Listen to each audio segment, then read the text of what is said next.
उत्तर कोरियात हुकुमशाही असली तरी हुकुमशहा किम जोंग निवडणुका मात्र प्रामाणिकपणे घेतो. दरवेळेला जनता ही किम जोंगलाच निवडून देते. द्यावंच लागेल म्हणा.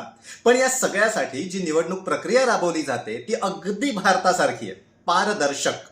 भारतात ज्याप्रमाणे लोकसभा विधानसभा आहेत त्याचप्रमाणे उत्तर कोरियात सर्वोच्च पीपल्स असेंब्ली आणि लोकल पीपल्स असेंब्ली आहे. दर 4 वर्षांनी दोन्ही सभागृहासाठी तिथे निवडणुका होतात. पण गंमत म्हणजे निवडणुकीत फक्त एकाच पक्षाचे उमेदवार असतात आणि ते म्हणजे किम जोंगच्या वर्कर्स पार्टी ऑफ कोरियाचे. लोकांनाही मतदान करावंच लागतं. मतदान केलं नाही तर शिक्षा होते. ज्यांना मतदान केंद्रावर जाता येत नाही त्यांना फोनद्वारे मतदान करावं लागतं. त्यामुळे प्रत्येक वेळेला मतदानाची टक्केवारी 99% जास्त असते.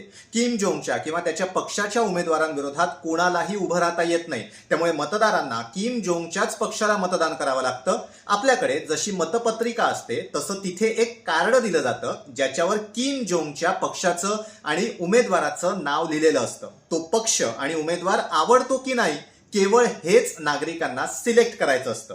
आता किम जोंग किंवा त्याचा पक्ष किंवा त्याचे उमेदवार आवडत नाही असं नागरिकांनी मतदान केलं तर काय होईल हे त्यांनाही माहिती आहे. त्यामुळे सगळेजण आम्हाला किम जोंग आवडतो, त्याचा पक्ष आवडतो, त्याचे उमेदवार आवडतात असंच मतदान करतात आणि निवडणूक संपते.